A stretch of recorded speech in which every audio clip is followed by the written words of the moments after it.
Surya Paloh juga ramai diperbincangkan karena sebuah potongan video dari Surya Paloh ini yang menyinggung-nyinggung terkait dengan apa yang disebut dengan buzzer. Kita simak dulu videonya ini. Peralat buzzer aja, ya. Yang kita bayar untuk menghina orang, memprovok orang, hingga nation character building kita ini.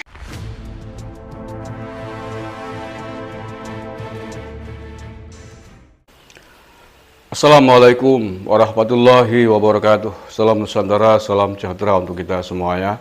Salam, Om Swastiastu, Namo Buddhaya, salam kebajikan rahayu. Dan saudaraku sebangsa setanah air yang saya cintai, saya banggakan, bertemu lagi dengan saya, Agus Semar, dari lereng Gunung Slamet di Banyumas, Jawa Tengah. Hari ini hari Selasa, tanggal 20 September 2022. Ramai menjadi perbincangan Surya Paloh. Ya, tahu kan Surya Paloh, Ketua Partai Nasdem, Nasional Demokrat. Terkait dengan foto barengnya Surya Paloh, Yusuf Kala, ada Anies Baswedan, ada AHY, dan ada petinggi PKS Ahmad Sehu di sebuah acara di Jakarta, kalau nggak salah acara hajatan. Dan foto ini semakin mempertegas tentang sinyalemen keseriusan Surya Paloh yang kabarnya akan mencalonkan AHY sebagai salah satu kandidat presiden di pemilu 2024 dari Partai Nasdem. Ya, secara resmi memang Nasdem pernah mengumumkan, walaupun memang bukan hanya Anies Baswedan, tetapi ada nama lain, yakni Ganjar Pranowo dan Andika Perkasa. Tetapi keakraban beberapa tokoh politik ini, saya kira menjadi mempertegas dan memang sepertinya serius Nasdem akan mengusung atau potensi mencalonkan Anies Baswedan di pemilu 2024. Dan itu hak politik, haknya Surya Paloh. Walaupun tentu saja semua itu mengandung resiko dan konsekuensi politik.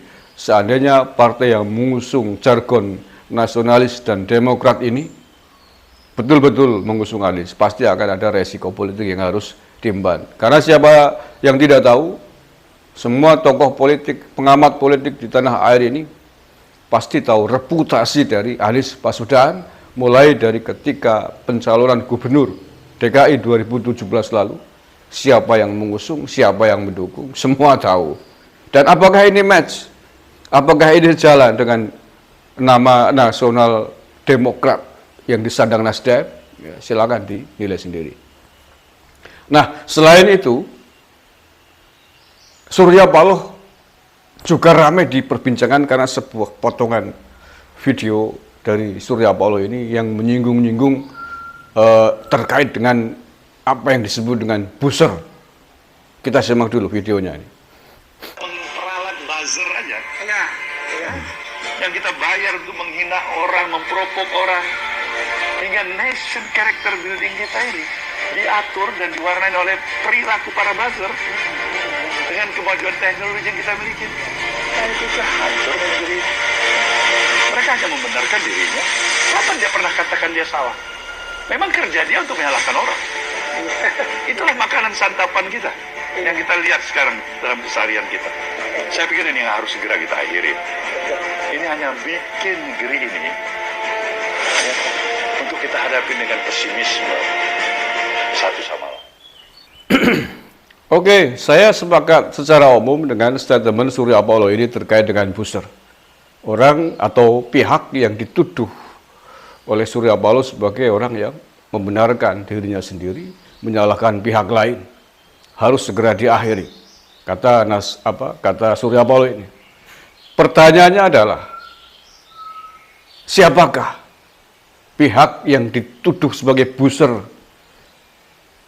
oleh Surya Paloh ini? Ini penting dijawab ini. Jangan-jangan hanya gara-gara partainya dikritik oleh banyak pihak terkait dengan pencalonan Anies Baswedan tadi. kemudian dia menuding orang-orang yang mengkritik sebagai buzzer. Kalau itu yang terjadi, menurut saya tidak sepakat. Menurut saya Surya Paloh telah baper dan lupa dengan nama partainya yang katanya Demokrat, nasionalis Demokrat. Lah ya, di era digital hari ini, semua orang bisa berpendapat, bisa menilai, bisa menyampaikan kritik-kritiknya di depan publik.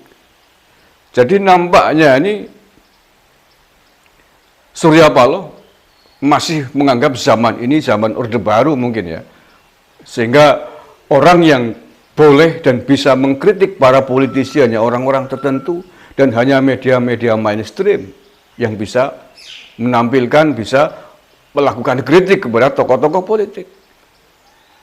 Ini udah era milenial Pak Surya Paloh, jangan lupa.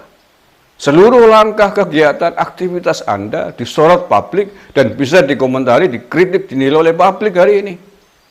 Termasuk foto sampean bersama dengan Yusuf Kala, AHY, Anies itu.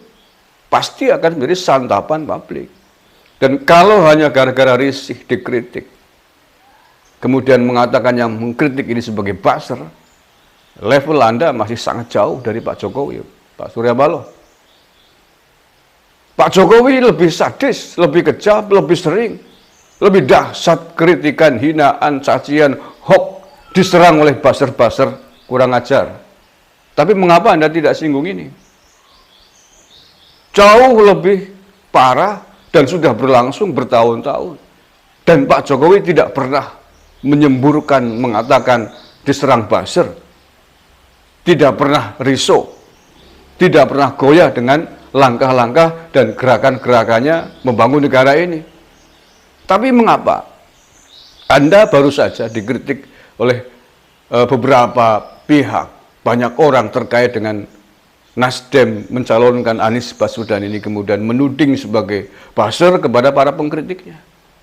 Menurut saya belum apa-apa itu, Pak. Belum apa-apa. Masih sangat standar saya kritikannya. Dan kalau kemudian banyak orang mengatakan Nasdem terancam gulung tikar, terancam menukik anjlok terjun bebas, gara-gara nama Anies Baswedan Anda angkat, itu wajar saja, masuk akal kritikan itu. Karena negara ini hari ini sedang sangat rindu tentang nilai-nilai Bhinneka Tunggal Ika, nilai-nilai toleransi yang sudah sekian tahun, beberapa tahun dirusak oleh pihak-pihak yang tidak bertanggung jawab, yang senantiasa mengatasnamakan, membawa agama untuk kepentingan politik, politik identitas. Dan itu banyak di belakangnya Anies Baswedan. Sejak pilkada DKI 2017 yang lalu. Mengkafir-kafirkan musuh politiknya, mengancam lawan politiknya tidak disolatkan. Ini kan sesuatu yang sangat berbahaya. Dan menurut saya, buzzer-buzzer perusak negara, sesungguhnya suara-suara mereka ini yang gemar memfitnah pemerintah Pak Jokowi sebagai rezim zalim, rezim laknatullah, PKI, dan lain sebagainya.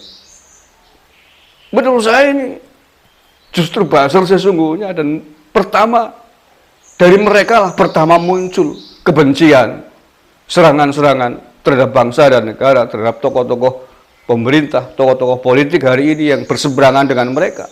Dituding sebagai PKI, sebagai laknatullah, sebagai kafir, musyrik, tauhid. Itu buzzer sesungguhnya. Bukan hanya buzzer yang membahayakan tokoh politik, tetapi membahayakan kepentingan bangsa dan negara, membahayakan keuntungan negara kesatuan Republik Indonesia. Karena mereka bermunculan bak jamur di musim hujan. Mereka terus menyerang negara dengan kebencian semburannya atas nama agama, maka muncullah pembela-pembela bangsa, muncullah pahlawan-pahlawan bangsa, muncullah orang-orang yang bersuara tegas, keras melawan mereka demi cinta tanah airnya. Karena tidak rela bangsanya dikoyak, bangsanya diusik, negara ini diobrak-abrik, dikotori, dirusak oleh suara-suara politik-politik identitas ini. Jadi jangan lupakan kronologi. Ada asap, ada api. Kalau kemudian yang Anda tuju adalah orang-orang yang selama ini melawan kelompok radikal, tuding sebagai buzzer, tapi sementara Anda tidak bersuara terhadap buzzer-buzzer atas nama agama demi kepentingan politik identitas mereka, Anda tidak kritik itu, Anda berarti bagian dari kelompok mereka.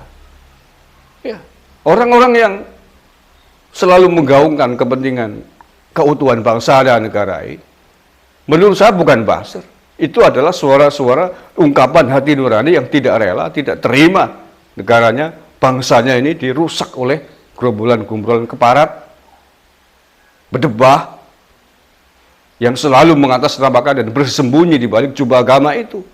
Negara ini sudah final, negara kesatuan Republik Indonesia. Sehingga nggak usah diusak-usik, ingin diganti sistem, mengganti khilafah, dan lain sebagainya. Dengan menyerang lawan politiknya.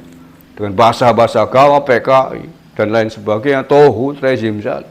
Itu adalah sampah-sampah peradaban di bumi negara kesatuan Republik Indonesia ini yang tidak boleh didiamkan oleh kita semuanya. Wallahul muwaffiq ila aqwamit thoriq. Billahi taufiq wal hidayah wal inayah.